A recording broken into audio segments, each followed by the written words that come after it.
everyone, welcome in. I'm echohack, and today we're going to talk about a heavy topic, pay to win. Now, this topic is fresh in my mind with the recent launch of Lost Ark, and watching that community struggle with defining pay to win. I'm already 100 hours into playing Lost Ark, and make no mistake, this is a complex and difficult topic. I have no illusions that this video won't solve the problems with the struggle that the Lost Ark community is going through with trying to define pay to win. And that's just the problem, isn't it? The discussion about is a game pay to win or not pay to win is kind of dull because there seems to be only two sides to this equation. Now, there's just this one data point, a Boolean swimming freely in the sea of other questions that need to have more concrete answers. Asking if something is pay to win or not is just the first question of many that we should ask, both to see if we'll really enjoy the game in the long term and to hold the game developer accountable to non-predatory practices. I think the main question we should really be asking is the game fun? I mean, I think games should be fun, fundamentally. So I think it's important instead to look at this entire conversation from a higher level. If we can frame the questions that we're asking a little bit differently, then maybe we can get past all of this definition of pay to win nonsense and try to clearly identify the problems that are hidden inside. In other words, nobody cares about your definition of pay to win. That's your opinion. Nobody cares about your opinion. Well, maybe if you're Asmongold. I think people care about more concrete matters, like how much does it cost? Is it fun or is it challenging? I think the best framing we can use to better discuss free to play and pay to win is to look at precisely how monetization affects players. We can ask a series of questions to understand if the game developer is using certain mechanics that provide a positive amount of fun or negative amount of fun to the player. After that, we can ask questions about the precise nature of monetization in the game to help us identify those mechanics. We can also look at the business incentives it provides for the game developer. In this way, we can make clear predictions about the potential additional content provided in the future. And finally, we can evaluate if the game really is pay to win or not. One reason I bring this up is because I see many systems in Lost Ark that are similar to a game I really love, Diablo Immortal. Now, even though I have 100 hours in Lost Ark, that actually isn't nearly enough time spent to have a deep understanding of the precise nature of the game's design on monetization.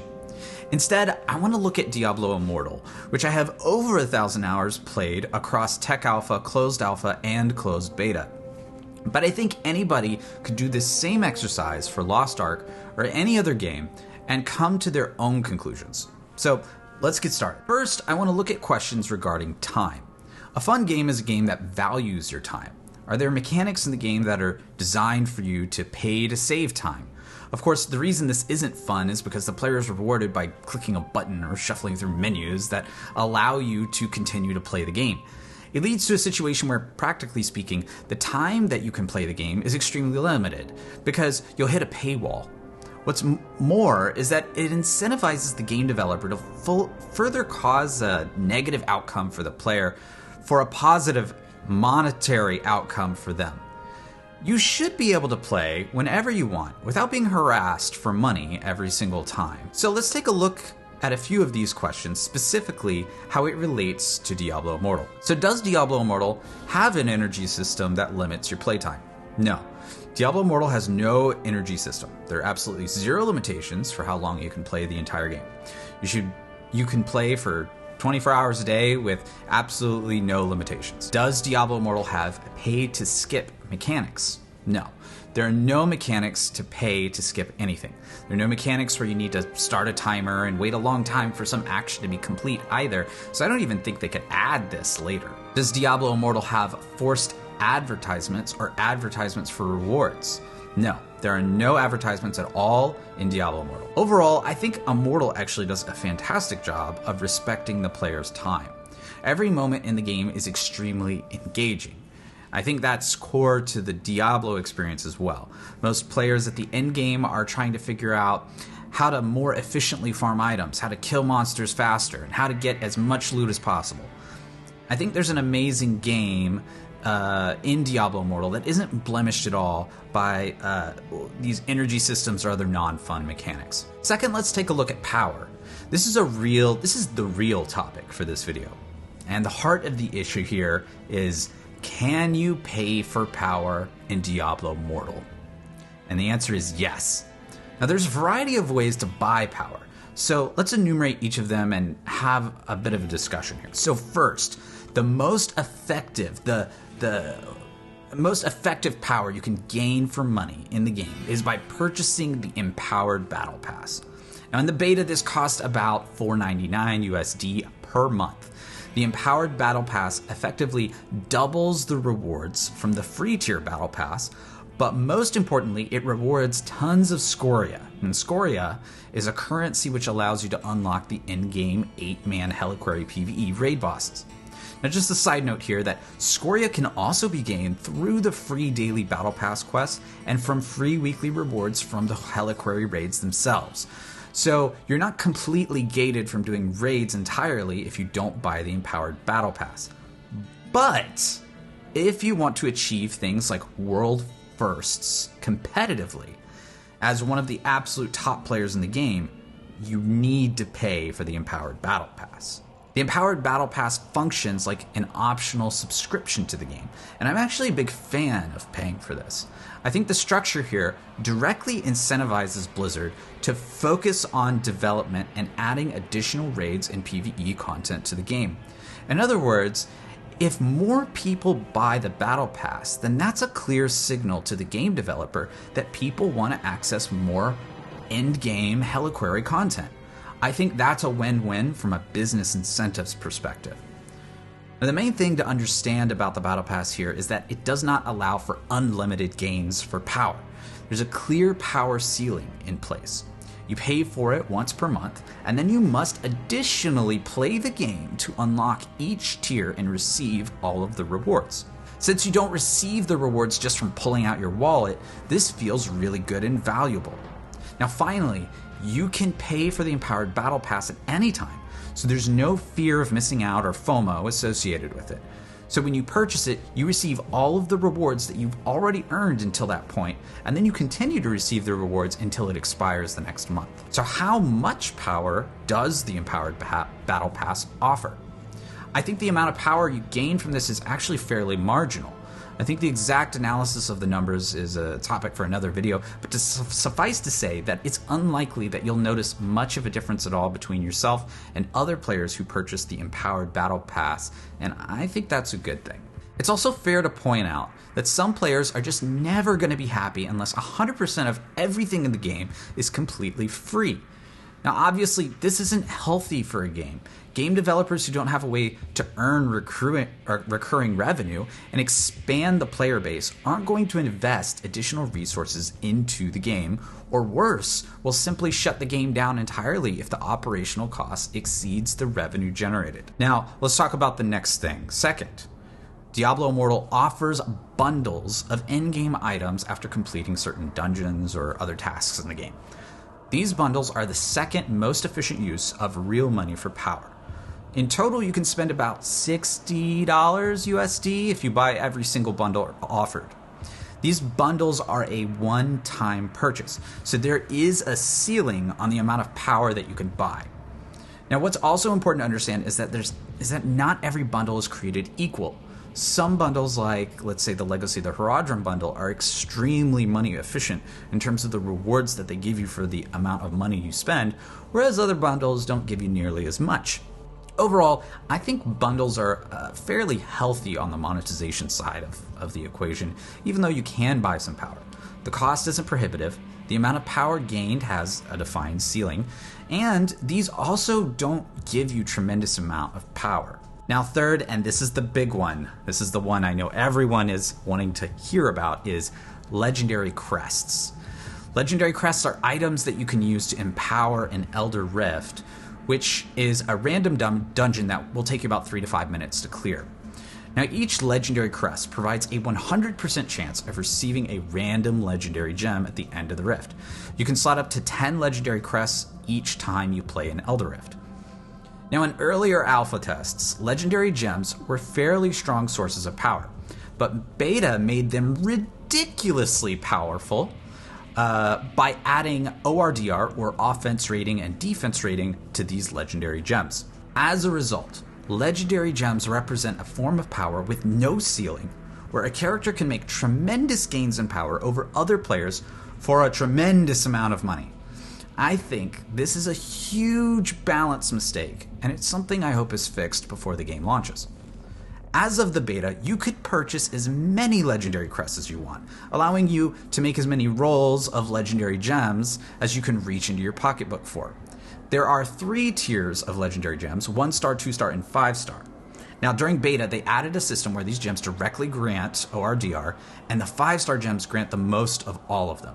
So much so that the actual mechanics of the gems themselves stop to matter if you're just willing to pump enough money into the game so that you can deck out your entire character in 5-star rank 10 gems. Now, without getting too much into the math, let's just say that it would take somewhere in the order of magnitude of $100,000 or more to completely outfit your character with fully maxed 5-star rank 10 legendary gems. And if you really, really wanted to, you could do this the very moment the game launches, providing you with tremendous power over everyone else in the game. Needless to say, this is an extremely slimy form of monetization because it creates a negative and unfun experience for players. Did you lose in a PvP match? Did you lose the challenge of the Immortal? Did somebody else beat you on the Challenge Rift leaderboard? Were you not invited to a group because your ORDR was too low? Well, the first thing a player automatically is going to assume is that they must have lost out to another player who spent thousands of dollars in the game or more.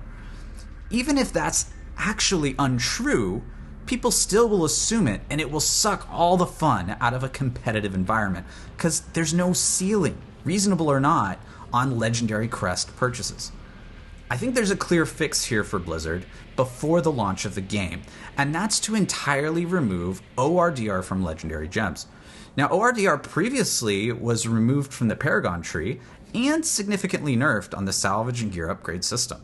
So I think there's room to reintroduce ORDR back to these sources should the game designers think it's needed for progression.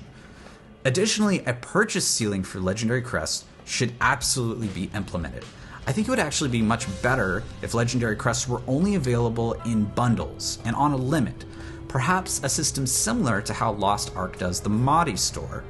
Now, what's more is that if legendary crests were very limited in purchasability, then that would actually make the market in-game more valuable, and it would give free-to-play players more ways of earning power. Remember that even without ORDR, legendary gems are extremely strong sources of character power.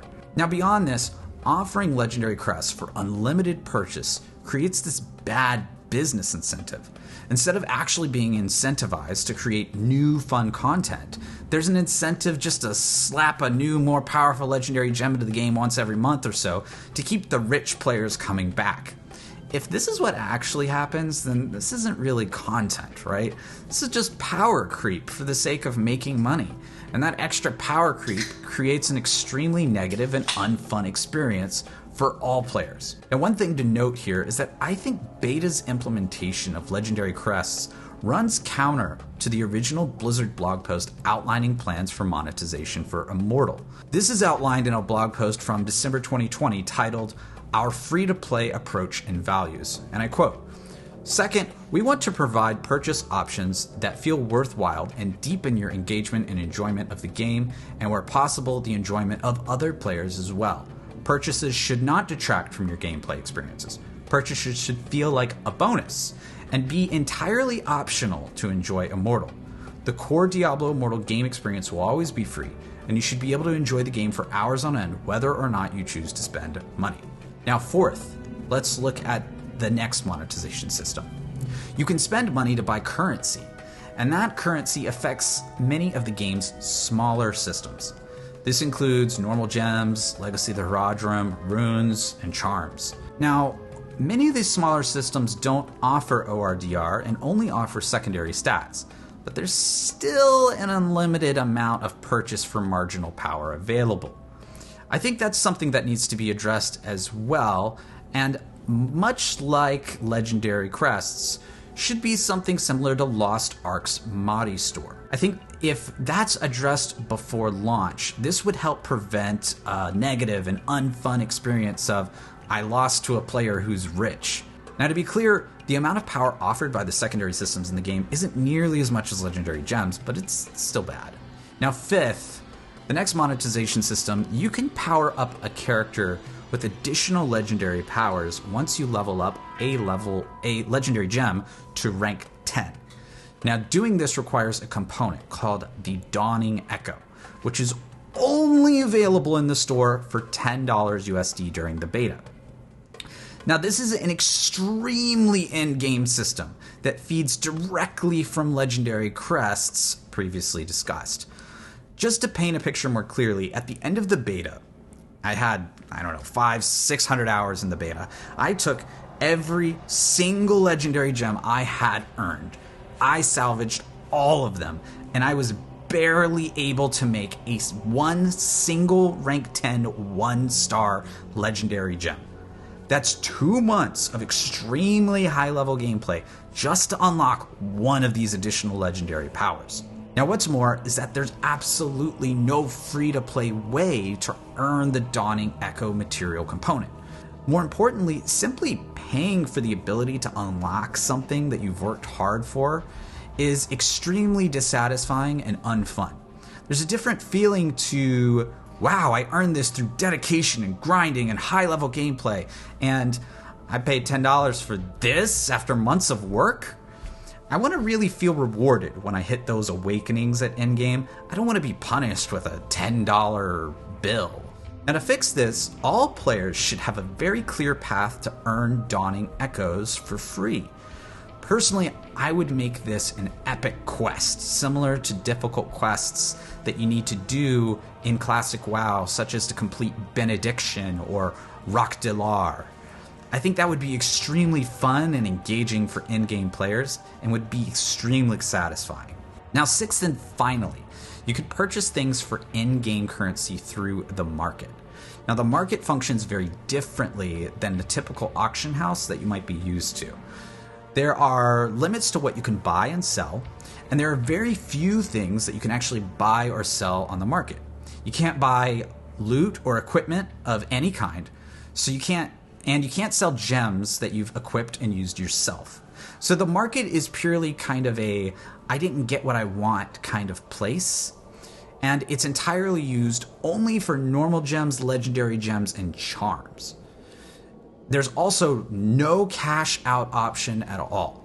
Also to note that this is literally the only way that you can trade items from character to character in the game. I think the market's a fairly decent way to introduce more platinum to free-to-play players in the game. It's fun to wheel and deal on the market too. Right now, the incentive to do so really isn't there because of, again, completely uncapped Legendary Crest purchases. So anyone who didn't get what they wanted could just load up on more Legendary Crests. Who cares what the marketplace has? I think it would be much better for the game and more fair for free-to-play players if Legendary Crest purchases were limited, and that would actually drive more players into the market for their source of legendary gems. Whew! I think that about covers it for all the different sources of monetization in Diablo Immortal. I think now that we've arrived here, we can make a final determination. Is Diablo Immortal pay to win? I'd say, considering the evidence and considering Beta's current position on Legendary Crests, yes, Diablo Immortal is pay to win right now. I hope that Blizzard hears the feedback from players and, at a minimum, removes ORDR from Legendary Gems. Even better would be to have some sort of limit on the purchases of Legendary Crests and to transform the experience to something more similar to that of the Mari store from Lost Ark. Finally, offering an epic in-game quest to players to provide a path to earning an Echoing Dawn would be extremely satisfying and would get rid of this weird, hey, you reached the end game, here's a bill feeling. If these changes were made, I would clearly say that Diablo Immortal is not pay to win at that point. And I think what's encouraging is that these are mostly simple balance changes that could be made before launch, and not something that requires overhauling entire systems of the game. In fact, on the whole, Diablo Immortal is really designed to be a very fair game with very little to no slimy forms of monetization except how legendary crests are balanced right now with ORDR.